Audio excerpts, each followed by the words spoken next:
Oficialismo asegura que la oposición no ha podido recabar las pruebas que sustenten el juicio político que se busca en contra del vicepresidente Jorge Glass.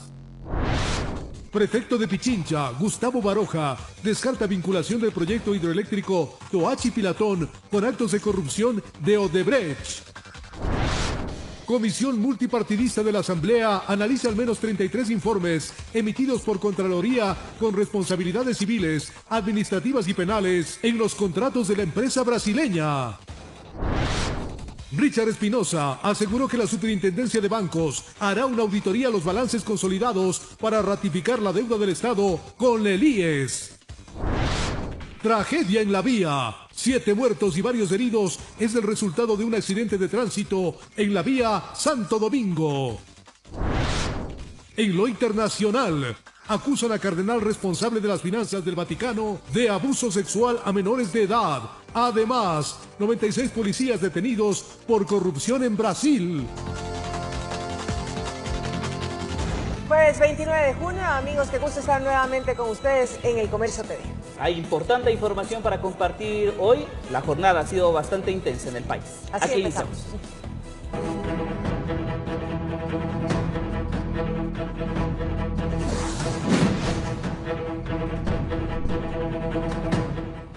El oficialismo asegura que en el pedido de juicio político en contra del vicepresidente, la oposición no ha podido recabar las pruebas que demuestren las supuestas irregularidades de las que se acusa a Jorge Glass. En la oposición hay expectativa en torno a la reunión del CAL, que deberá definir si da o no paso a la solicitud de enjuiciamiento.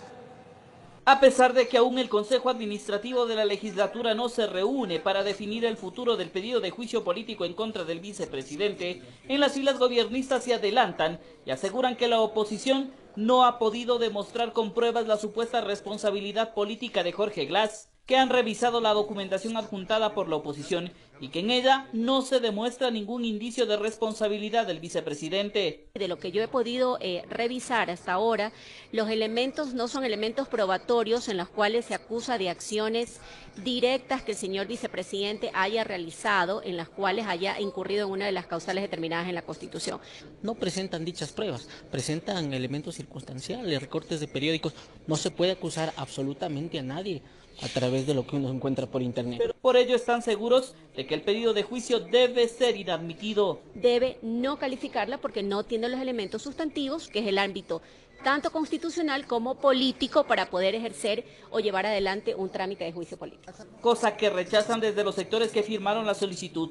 Luis Fernando Torres asegura que el CAL tiene la obligación de dar paso al pedido de juicio. Este organismo deberá limitarse a contar las firmas, a verificar su autenticidad, comprobar que las pruebas están debidamente anunciadas y no más.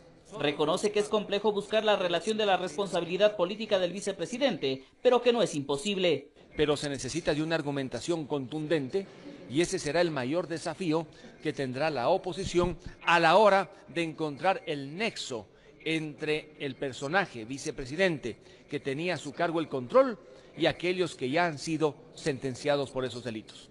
Se anuncia desde la Asamblea que es probable que la próxima semana se reúne el Consejo Administrativo para poder analizar el pedido. De esto dependerá si esta solicitud avanza al siguiente escalón, que es la Corte Constitucional.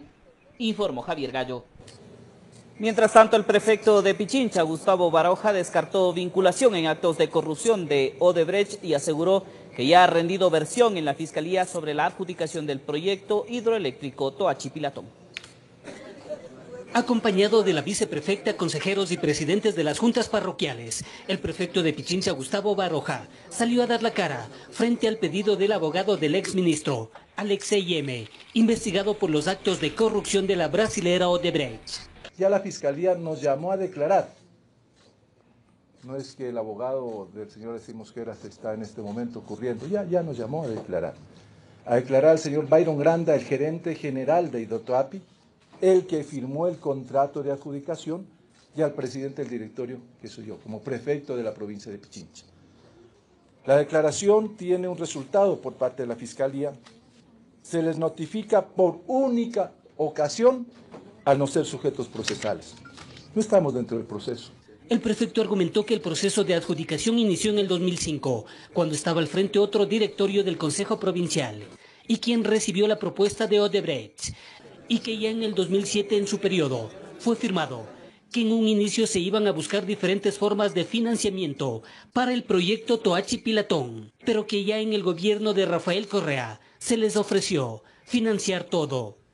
Es decir, los 470 millones eran financiados por el gobierno nacional.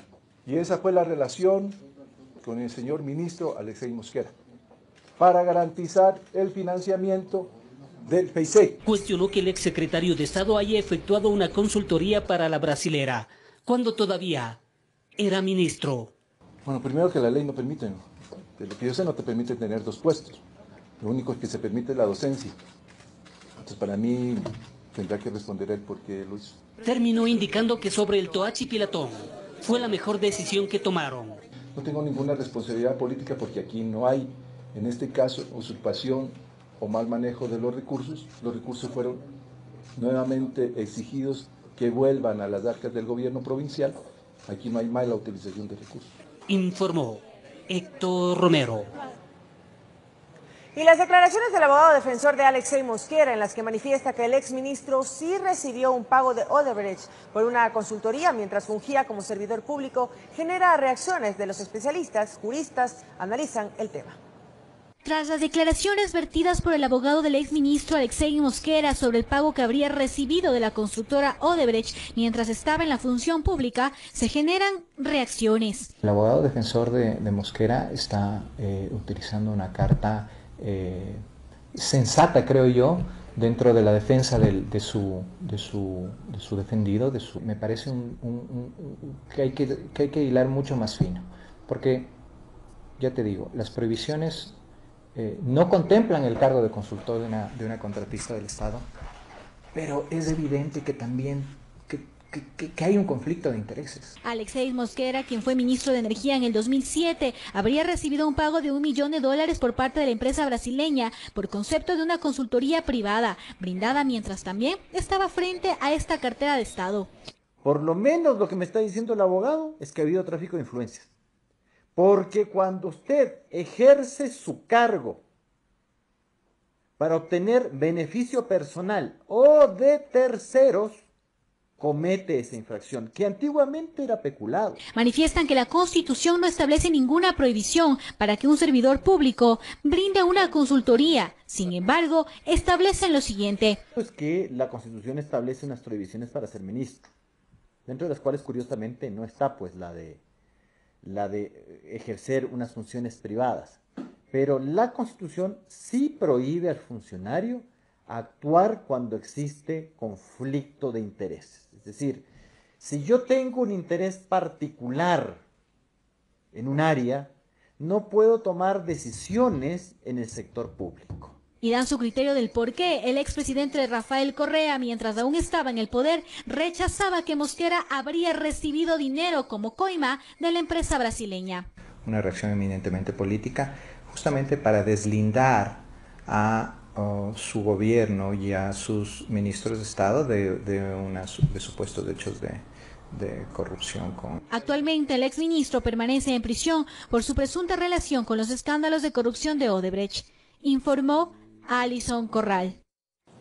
La comisión multipartidista de la Asamblea que investiga el caso Odebrecht mantuvo una reunión con el subcontralor que aseguró que se han emitido 33 informes sobre los contratos que la empresa brasileña manejó en el país. Es la tercera reunión de la comisión multipartidista. Esta vez fue con el contralor subrogante Pablo Celi. Los legisladores aseguran que en la cita se pudo conocer los alcances del control que realizó la institución a los contratos que manejó Odebrecht en el país. El contralor se ha comprometido en dar toda la información de todos los procesos y de los contratos del tema Odebrecht, que fueron al menos 33 auditorías realizadas a 15 contratos. En uno de ellos, el de San Francisco, la Contraloría sí emitió indicios de responsabilidad penal a la Fiscalía. También se hizo un detalle justamente de cada uno de los pasos que siguió la Contraloría General del Estado en los exámenes que se realizaron a diferentes proyectos donde tuvo participación esta empresa. En el caso de San Francisco hay digamos, de entrega de información a la Fiscalía por responsabilidades penales. En los otros casos hay diferentes tipos de glosas y observaciones de Contraloría, que es lo que vamos a estudiar. Pero que luego de un acuerdo entre Ecuador y Brasil, la empresa Odebrecht retornó al país, pagó una multa y se eliminaron las acciones judiciales y las glosas. Ya no es la responsabilidad, es del convenio que se hizo en un acuerdo de gobierno a gobierno. Que se ha descubierto que el excontralor Carlos Polit manejaba la institución mediante delegación y que fueron subcontralores los que firmaban los informes, que esta situación no exime a Polit de las responsabilidades civiles, políticas y penales. Se debilitaron los mecanismos de control, de responsabilidad de la propia primera autoridad para emitir los informes. Además, se habría entregado por parte del subcontralor información sobre Petroecuador y sus contratos. La asambleísta Vilma Andrade dice que será necesario que la Asamblea investigue este caso con urgencia, pues los montos de dinero en estas contrataciones son gigantescos. De hecho, nosotros necesitamos información, todos los ecuatorianos, de lo que ha significado la contratación de obra pública más grande que ha tenido el país, lógicamente por los ingentes recursos que tuvimos por el precio alto de petróleo. La comisión multipartidista anuncia que se reunirá la próxima semana con el director del Servicio de Rentas Internas y ofrecen que para finales de julio estaría listo el primer informe sobre esta investigación. Informó Javier Gallo. En el marco de la deuda que mantendría el Estado con el IES, el presidente del directorio de la entidad, Richard, anuncio de la remodelación que tendrá el Hospital Carlos de Andrade Marín, el presidente del Consejo Directivo del IES, Richard Espinosa, se refirió a la deuda que tendría, según la Contraloría, el Estado con el IES, la misma que ascendería a más de 2.800 millones de dólares. Tenemos que dar el segundo paso, que es el presentar los balances consolidados, ya no los estados financieros, a la Superintendencia de Bancos. Creemos que no deben haber novedades, ya es un tema más de procedimental realmente. Entonces, ellos estarán terminando en los próximos días o semanas esta última auditoría, que no tiene que ver con la deuda, sino ya de balances en general. Cumplido ese segundo paso, nosotros vamos a dar el último, enviar los balances consolidados a la Superintendencia de Bancos, reconociendo la deuda que el gobierno central tiene con el IES. Espinosa explicó que desde el 2001 no se tenían registros contables de atenciones a jubilados y enfermedades catastróficas, pero que decidieron aceptar la decisión del ente regulador. Por ello, y tras el anuncio de la Contraloría, asegura que han seguido el debido procedimiento para ratificar y aceptar esta deuda. En febrero mismo yo me había pronunciado públicamente y había dicho nuevamente, todavía el informe final de Contraloría no se tenía, y lo había dicho públicamente, cumpliremos con lo que diga Contraloría, que si me dice que no hay deuda, no hay deuda, que si me dice que sí hay deuda, sí hay deuda. Grupos de jubilados hace poco acudieron a la Fiscalía para demandar a Espinosa por, según dijeron, no admitir la deuda del Estado al IES. A esto el presidente del directorio también respondió. El Ministerio de Finanzas. Entonces, yo puedo y soy receptivo con cualquier persona que pueda o que no pueda estar de acuerdo conmigo. Pero lo que jamás voy a permitir es que haya alguien que te insulte y que cuidado, que te digan que ha asaltado, que ha atracado, que ha robado. Se prevé que en los próximos días las autoridades del IES se reúnan con el Ministerio de Finanzas y ahí se plantee una forma de pago. En Quito informó Andrea Orbe. Y trabajadores aplauden la decisión gubernamental sobre el pago a jubilados. Sin embargo, piden la derogatoria del acuerdo ministerial que dicen sería una traba para quienes desean jubilarse. Con beneplácito recibieron en el Frente Popular la noticia sobre el inicio del pago pendiente por concepto de incentivo de jubilación. Siendo positivo esto en el hecho de reconocer la deuda que tienen con los jubilados, lo fundamental es echar abajo también ese acuerdo ministerial, que es del 094. El sindicalista Nelson Erazo está seguro que ese acuerdo es contradictorio. Que establece el hecho de que para que los maestros puedan acogerse o los servidores públicos puedan acogerse al incentivo voluntario, tiene que haber recursos. Con lo que se pondría trabas para quienes quieren acceder a la jubilación. Violentando lo que establece la ley en el artículo 81, en donde en ninguno de los casos señala de que para acogerse a la jubilación debe revisarse el tema si es que hay o no recursos en base al tema de la austeridad. Entre tanto, los ministerios del Trabajo y de Economía y Finanzas empezaron a analizar el cronograma de pago. Son cerca de 15.424 expedientes que responden a los 808 millones. ¿Y de qué ministerios tenemos? Del Ministerio de Educación 16.613, el Ministerio de Salud 3.800, Fuerza Terrestre 122, Dirección General de Aviación Civil, Ministerio de Transporte y Obras Públicas, Fuerza Naval, Ministerio de Agricultura, Subsecretaría de Aguas y entre otras menores.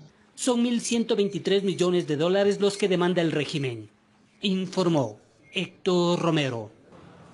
La ex candidata presidencial Cynthia Viteri, asambleístas y concejales socialcristianos presentaron en Guayaquil un proyecto de reformas al COIP que plantea, entre otras cosas, la eliminación de la tabla de consumo de drogas. Durante el acto, Viteri respondió a las críticas del asambleísta de Alianza País, Gabriela Rivadeneira.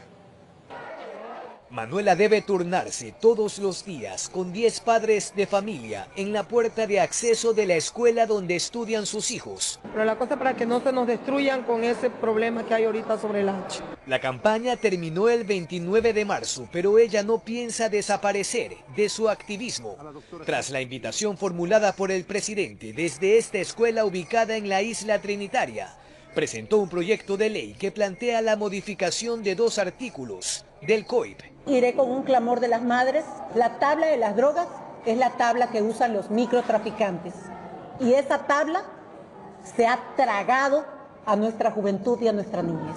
Vicente Tallano propone eliminar esa tabla que permite el consumo de dosis personales, aprobada por el extinto CONCEP, y endurecer las sanciones contra el microtráfico. La pena anterior decía de 1 a 13 años, nosotros estamos estableciendo de 3 a 13 años. Las 2 variables, la de la comercialización como la de facilitar la producción, se encuentran inmiscuidos jóvenes, aumentada, llegando a la máxima, 1/3 más. Así que esperamos que con las otras fuerzas políticas podamos trabajar, aprobar esta reforma lo antes posible. Por otro lado, la ex candidata presidencial por el Partido Social Cristiano contestó los cuestionamientos de la asambleísta de Alianza País, Gabriela Rivadeneira, quien cuestionó los acercamientos tanto con el PSC como con Fuerza Ecuatoriana. A ella lo que le interesa es la política. A nosotros, este grupo, lo que le interesa es la gente, los niños que se pierden en una nueva generación que ha sido llamada generación zombie. Lo que suceda primero en el CAL y si pasa en el Pleno dependerá de la mayoría legislativa, informó Jorge Escobar.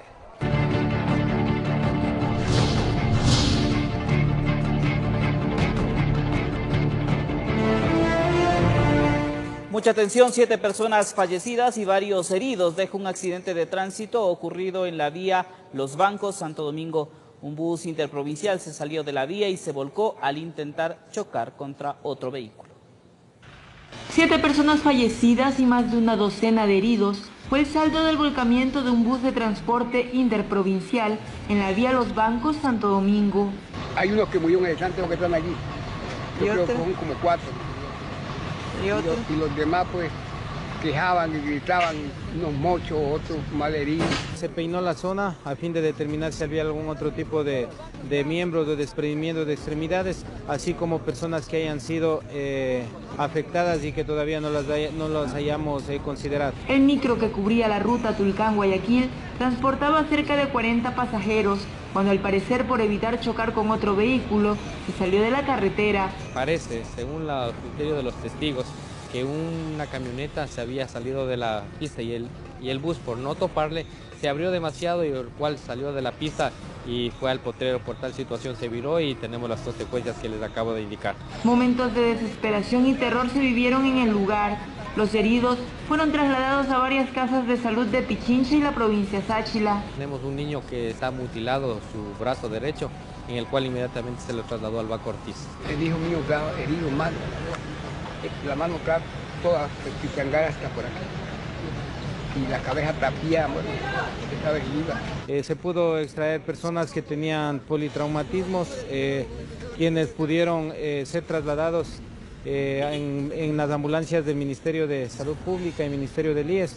A los cadáveres, en algunos casos mutilados, se los trasladó al Centro Forense de Santo Domingo. En el trayecto que se los llevó de Los Bancos de Quito, una persona que estaba mutilada falleció en el sector de Nane Galito. Aunque aún no se puede determinar responsabilidades, En esta nueva tragedia vial, la falta de señalización y peligrosidad de la vía podría ser una causal. En este tramo no hay una señalización correcta donde empieza la curva. No es la primera vez que han caído algunos vehículos. Este es el cuarto vehículo que es un accidente grave.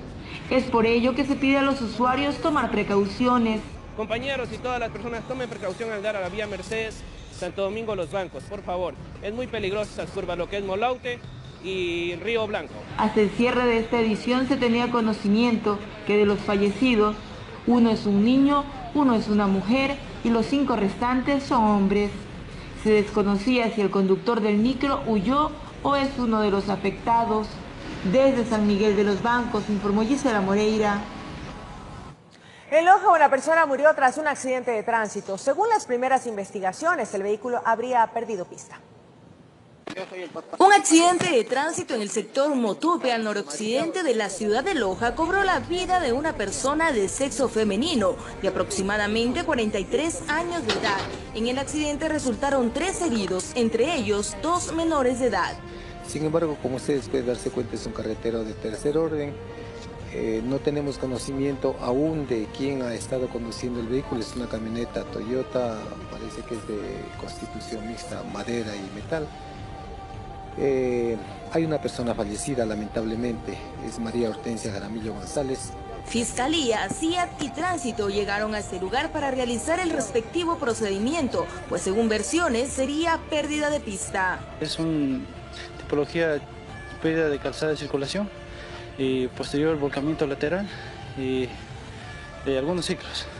Al momento de llegar al lugar se verifica 4 personas heridas, entre ellos 2 menores de edad. Los heridos fueron trasladados de inmediato a diferentes casas de salud y la persona que falleció fue llevada a la morgue para la autopsia de ley. El tratamiento del cadáver, el reconocimiento que está haciéndolo el CIAT para determinar las posibles causas del accidente y posteriormente vamos a proceder conforme a lo señalado en la ley, al protocolo de autopsia que va a ser practicado esta noche mismo. En Loja, informó Marcela Constante. Y más de 20 personas detenidas y varios vehículos decomisados son parte de los resultados tras el operativo Fortaleza 1, ejecutado en varios cantones de Manabí. Más de 4 meses de trabajos de inteligencia permitió a la policía desarticular a supuestas bandas involucradas en diferentes delitos.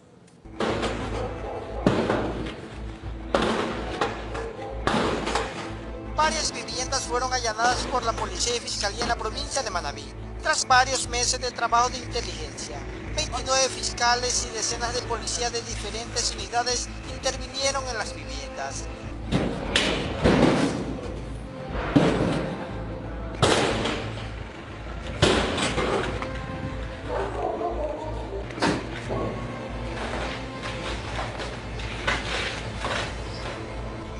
En el barrio San Agustín de la parroquia Tarqui, 5 viviendas fueron allanadas, donde se detuvo a personas y se decomisó vehículos junto con las evidencias.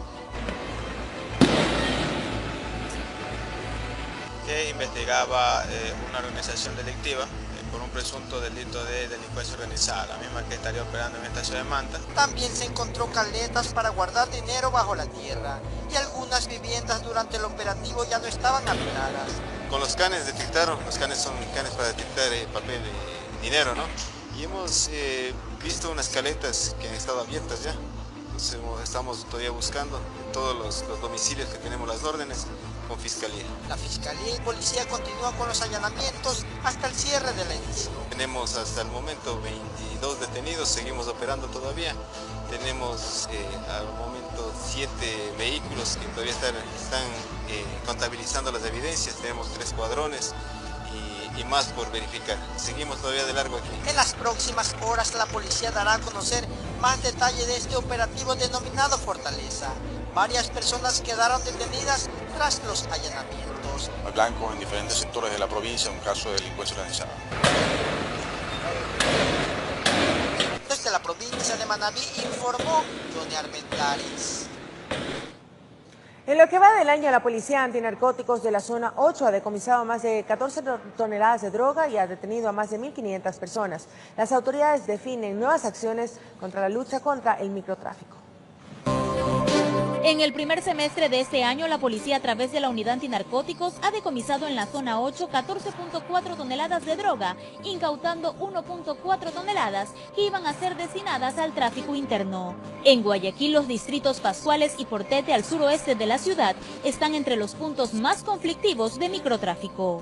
El problema es bastante complejo de las drogas. Siempre que haya esta ganancia de dinero fácil, va a haber lamentablemente personas que se presten para este negocio ilícito y peligroso, porque la Policía Nacional hace el operativo y no es que falló el operativo, sino que hay gente que se sigue lastimosamente prestando para esta actividad.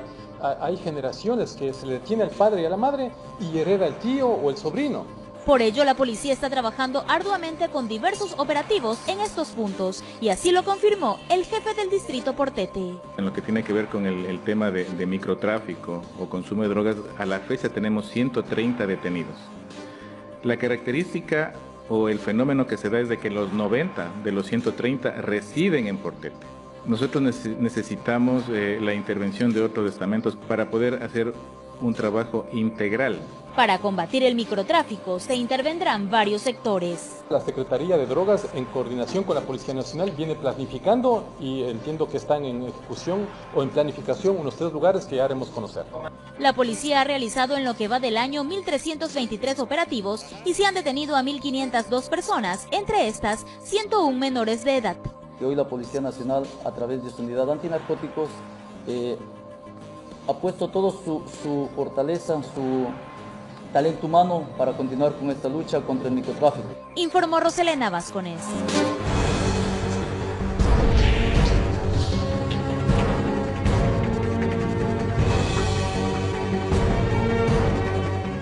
Y los agentes de la Dirección General de Inteligencia decomisaron varios litros de licor artesanal. Las botellas eran vendidas en un local comercial en el sur de Quito. La denuncia de la comunidad permitió a los agentes de la DGI, con el apoyo legal de la Comisaría Tercera de Policía, llegar hasta un local comercial ubicado en el sector de Chimbacalle, donde encontraron galones y botellas llenas de licor artesanal, más conocido como huanchaca. Presenta sus permisos para venta de licores como licorería. Se encontraba expendiendo su propietario licor artesanal, el mismo pues que de acuerdo a la ley está prohibida su comercialización. La autoridad de control confirmó que no tenía registro sanitario ni fecha de expiración e inmediatamente ordenó el decomiso de licor, que estaba en 12 galones de 4 litros, así como 24 botellas de un cuarto. Para precautelar la integridad de los estudiantes que se encuentran alrededor, ya que esto está a pocos metros de un colegio del sur de Quito. Los operativos a la venta clandestina de huanchaca están dirigidos a evitar el consumo excesivo de este licor, que por su bajo precio tiene alta demanda en el mercado. La ingesta de alcohol trae delitos conexos que terminan convirtiendo a barrios de la capital en focos de inseguridad. Lo que se trata es de erradicar la venta de este licor que no tiene ningún control de calidad, ya que a la vez su precio es muy bajo, pero sus daños son muy grandes en la población. Un hecho que refleja este tipo de inseguridad sería una riña registrada en el sector de Quitumbe, que terminó con la vida de Pablo Andrés Gordón, de 28 años de edad. Al calor de los tragos se produjo una batalla campal, donde el fallecido recibió una certera puñalada a la altura de la espalda. La venta de licor artesanal igual está relacionada a las muertes violentas suscitadas, ya que mucho de esto, al no tener sus 5 sentidos, posterior se viene lo que son las riñas o riñas callejeras, las mismas que producen hechos de violencia. 4 personas fueron detenidas y un menor aislado. Este último sería el presunto responsable de la herida y acabó con la vida del hombre de 28 años de edad. En Quito informó Iván Casamen.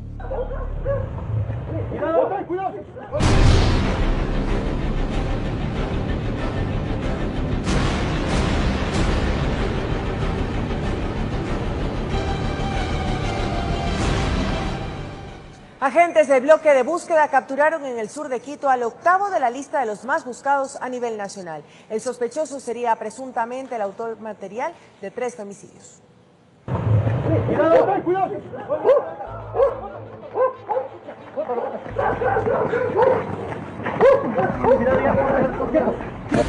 Los trabajos de inteligencia para saber dónde residía Eduardo B., de 40 años de edad, empezaron hace 4 meses, luego que a la oficina del bloque de búsqueda llegó la boleta de captura. Horas atrás, con la ubicación, armaron el operativo. Fue sorprendido cuando salía del garaje de la casa donde vivía. Quien está requerido desde el año 2007, es decir, desde hace 10 años, por estar inmerso presuntamente en el homicidio y asesinato de 3 personas. Policía Judicial. El hombre estaba manejando un taxi. Ante la presencia de los agentes policiales paró el vehículo y se bajó. En un momento intentó fugar y burlar a los uniformados.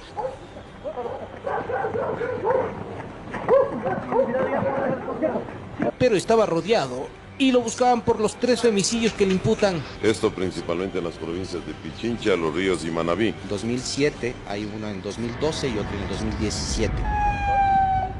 La boleta la emitió el juez cuarto de garantías penales de Manabí para evitar su captura. Según los agentes judiciales, por varias ocasiones se cambió de identidad, es decir, se presentaba con distintos nombres. Sus víctimas eran mujeres con las cuales tuvo relación sentimental. Efectivamente utilizaría documentos falsos en alguno de los hechos delictivos que se está investigando. Las mujeres aparecían abandonadas con varios cortes de arma blanca. Una de ellas fue encontrada sin vida en la habitación de un hotel en la ciudad de Portoviejo. Aparentemente se vino a refugiar en el sector de la lucha de los pobres, al sur de la capital, pero esta vez el largo brazo de la ley lo atrapó cuando salía a trabajar en el taxi.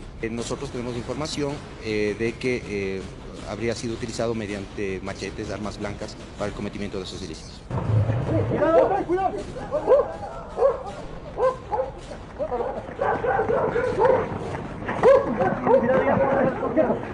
Luego de los exámenes respectivos y legalizar la detención, Eduardo B. fue llevado hasta Manabí a ser entregado a la autoridad que emitió su boleta de captura. En Quito informó Iván Casamendi. Cambiamos de tema. El incremento de 5 centavos en la tarifa de transporte público es la propuesta que tendrá que definir el Cabildo Capitalino. Sin embargo, los choferes no están conformes con el valor establecido. Al interior del Consejo Municipal también existen discrepancias. Para varios representantes del transporte público, el incremento debería fijarse en 34 centavos, valor máximo sugerido en el estudio técnico, del cual se basa el proyecto de ordenanza para el alza de tarifas de buses. Su argumento es que así se podría solventar una mejora en la calidad. La responsabilidad de la mejora del servicio queda también en responsabilidad de la autoridad. Piense que hemos demostrado muchos cambios, pero a los exigidos no se avanza porque hay estos condicionamientos económicos. Sin embargo, la Comisión de Movilidad fijó la posible tarifa en 30 centavos. Para el presidente de la comisión, Edi Sánchez, la misma podría revisarse en los próximos años, una vez se implemente el sistema inteligente de recaudo en la urbe. Cuando se opere de aquí un año y medio, tendremos que justamente ir a ese tipo de revisiones, pero que ya no serán transferidas al quiteño, sino vía otros mecanismos. O sea, bueno, hay tantos que podemos... compensación. Criterio con el que discrepa la concejal Ivonne Bomlique. Para ella, primero se deberían cumplir con los parámetros de calidad establecidos hace 2 años cuando se fijaron las compensaciones, para analizar luego si es necesario subir la tarifa. Ahora son generosos y nos dicen nos quedamos en 30. ¿Y qué seguridad hay que no pidan una nueva compensación? Ellos nunca pierden, siempre pierde la ciudad. ¿Cómo van de apretados? ¿Cómo se demoran muchas veces las frecuencias en llegar? Según datos municipales, desde el 2015 hasta la fecha, las cooperativas cumplieron con más del 50% de los parámetros de mejoras en el servicio, por lo cual se entregaron en total aproximadamente $50.000 a las unidades. Aquí en el Consejo hemos recibido la evaluación. Comenzaron con índices de incumplimiento al inicio de la aplicación del mecanismo de compensación, 45% cumplían, el 55% no cumplían. Pero conforme se iba aplicando en rigor este mecanismo de compensación, las empresas entraron en conciencia realmente, y el último reporte aquí, sobre el 86% de cumplimiento. La propuesta de ordenanza incluye capacitaciones a los choferes avalados por la academia, informó Sofía Vintimilla. El Hospital Carlos Andrade Marín será remodelado desde el lunes 3 de julio. Se prevé que se realicen adecuaciones en las fachadas y se construyan unidades especiales como la de quemados, trasplantes, entre otras. La obra deberá ser entregada en diciembre del 2018. Lo que queremos. Con una inversión de $38,5 millones, el Hospital Carlos Andrade Marín se repotenciará. Así lo informó el presidente del Consejo Directivo del IES, Richard Espinosa. Con este nuevo hospital de especialidades y de oncología, Carlos Andrade Marín, como se lo va a llamar ahora, vamos a poder beneficiar a más de 2,5 millones de personas. y este es un hospital que, aparte de todas las remodelaciones que ustedes van a ver que vamos a sufrir para dar una mejor calidad de servicio, también se ha preocupado mucho en la construcción de lo que es un verdadero hospital, y la construcción de un verdadero hospital se hace con la gente.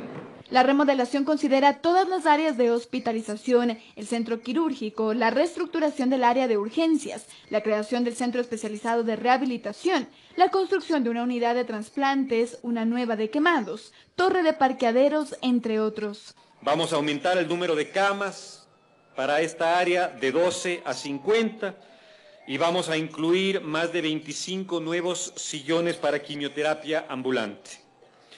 Además del fortalecimiento en la atención de pacientes con enfermedades catastróficas y raras o únicas. Pero este no es el único proyecto que se prevé construir en la ciudad de Quito. Según Espinosa, se invertirán alrededor de $300 millones en más estructuras de salud. Así, por ejemplo, el Centro de Medicina Familiar Integral y Especialidades de la Mariscal, el Centro de Especialidades de Comité del Pueblo, el denominado Pequeñíes, que estará en el antiguo aeropuerto de la capital, entre otros. Que el IESA, recuerden, tenía apenas 5.000 profesionales de la salud en el año 2006.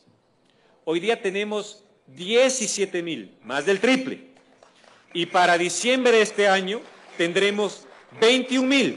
La obra en el Hospital Carlos Andrade Marín prevé iniciar el próximo 3 de julio y culminar en diciembre del 2018. En Quito informó Andrea Urbe. Padres de familia podrán participar de la selección y contratación de profesores y empleados administrativos. Ellos formarán parte de una comisión de observadores para verificar que el proceso sea riguroso y transparente. Esto se da por una resolución del Ministerio de Educación. El pasado viernes 23 de junio, el Ministerio de Educación envió una carta donde convoca y compromete a las autoridades educativas a una cruzada ética en defensa de la seguridad y protección de los estudiantes. Para esto se conformará comisiones de padres de familia para que sean observadores y verifiquen los procesos en la selección, contratación de profesores y empleados administrativos sean rigurosos y transparentes. Los segundos padres de nuestros hijos son los profesores, pues. Entonces, mientras más cuidado, más preparación, más el Ministerio de Educación tome parte en la educación de nuestros hijos, yo le veo que está excelente. Para Amparo Molina, madre de familia de una de las víctimas que sufrieron abusos sexuales por parte de un profesor en un establecimiento al sur de Quito, aplaude esta resolución que es como medida reparatoria. De alguna manera, esta es la lucha de los padres de familia que han presionado de alguna forma a las instituciones a que se den este tipo de políticas públicas. Dentro de las 13 políticas que se encuentran en el acuerdo ministerial que regula la contratación en planteles educativos, fiscomisionales y particulares de Ecuador, se encuentra la elaboración de un manual que establezca procedimientos claros que aseguren el mayor grado de objetividad, transparencia e imparcialidad. Que sea por precautelar la integridad de nuestros hijos, jóvenes y niños, es importante, ¿no?, también tener el criterio de los padres para que también sean parte de este sistema educativo y podamos todos ser responsables y estar vigilantes de todos estos nuevos procesos. Entre las políticas emitidas en el acuerdo, las instituciones deben cumplir con lo siguiente: definir el perfil del puesto, cargo o función de acuerdo a la necesidad institucional, realizar una convocatoria pública a través de medios de comunicación que la institución consideren necesarios, a fin de garantizar un proceso concurrente y competitivo, garantizando la adecuada selección. Receptar y verificar la veracidad de la documentación presentada por los postulantes. Esta debe cumplir con lo establecido en el perfil del puesto y este instrumento. Dentro de las disposiciones generales, se ordena que se apliquen procesos de evaluación psicológica y de monitoreo frecuente a todos los directivos, docentes, personal administrativo que en la actualidad estén contratados. Y sí me parece buena la idea de que nosotros también seamos partícipes de escoger a los profesores de nuestros hijos. Ahí, en cambio, es la iniciativa de los padres, que ellos tienen que estar más cerca de esta comisión. Informó Patricia Aldaz.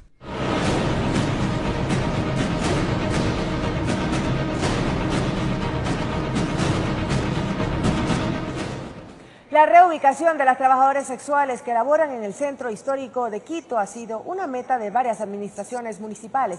La actual tiene un nuevo proyecto para este fin. Sin embargo, esto ya ha generado inconformidad en los moradores de los barrios aledaños al sector donde se tiene planeado ubicarlas.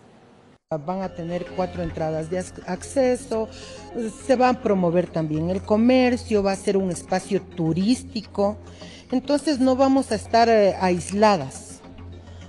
Va a haber un espacio de recreación, van a haber parques. Estas fueron las propuestas que las autoridades del municipio de Quito les hicieron a las trabajadoras sexuales que laboran en el centro histórico de la capital para su reubicación en el sector conocido como Los Molinos del Censo.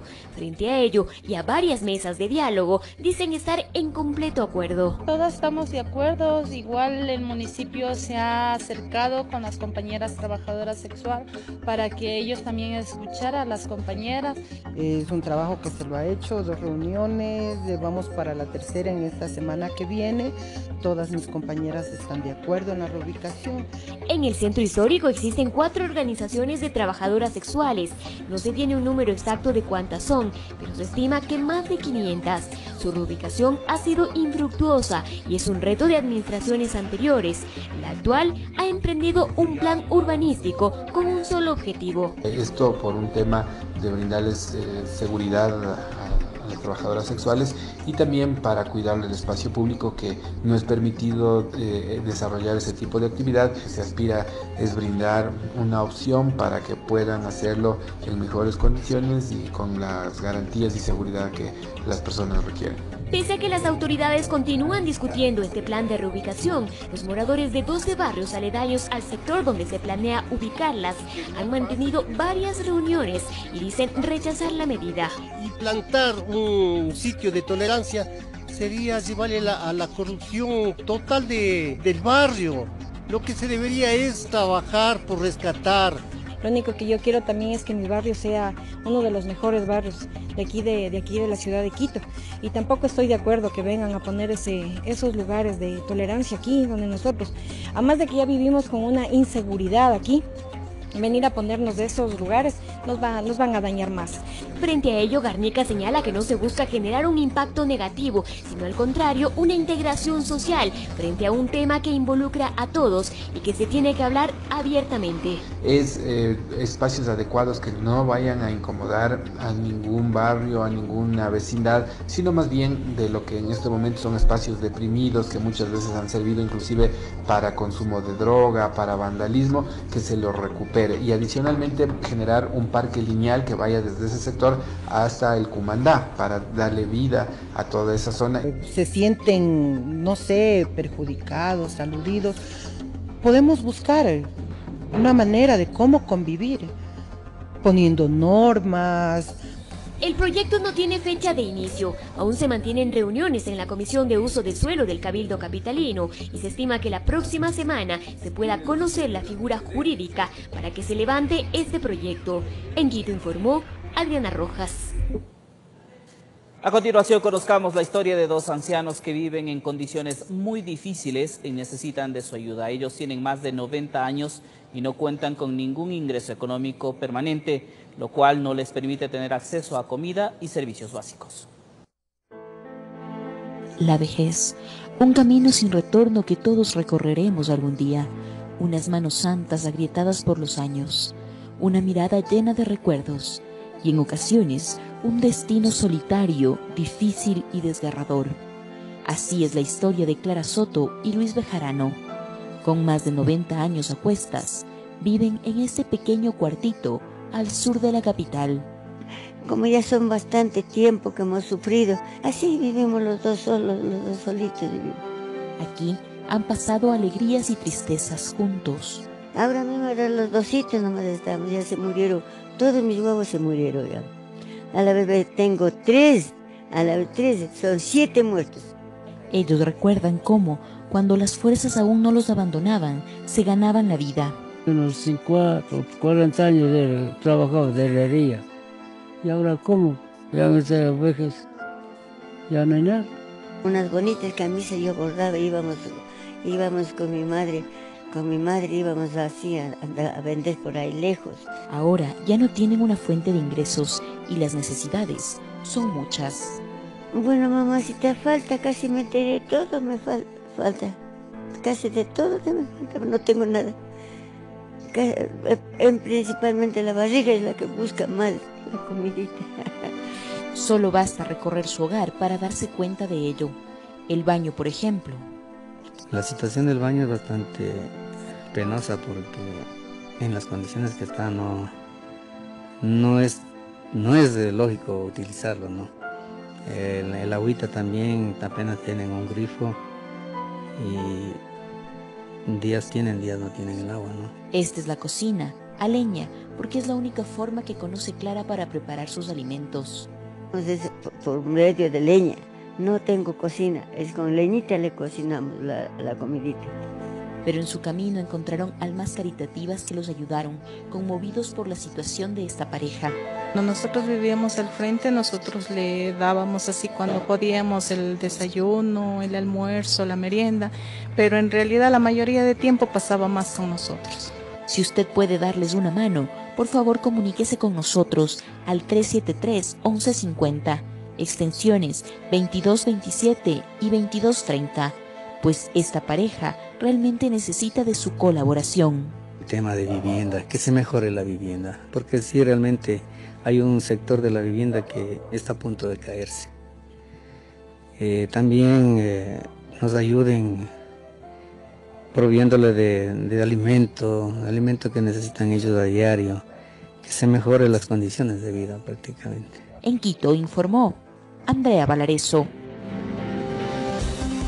Al volver de la pausa, cardenal encargado de las finanzas del Vaticano es acusado de múltiples abusos sexuales. Todos los detalles en El Comercio TV.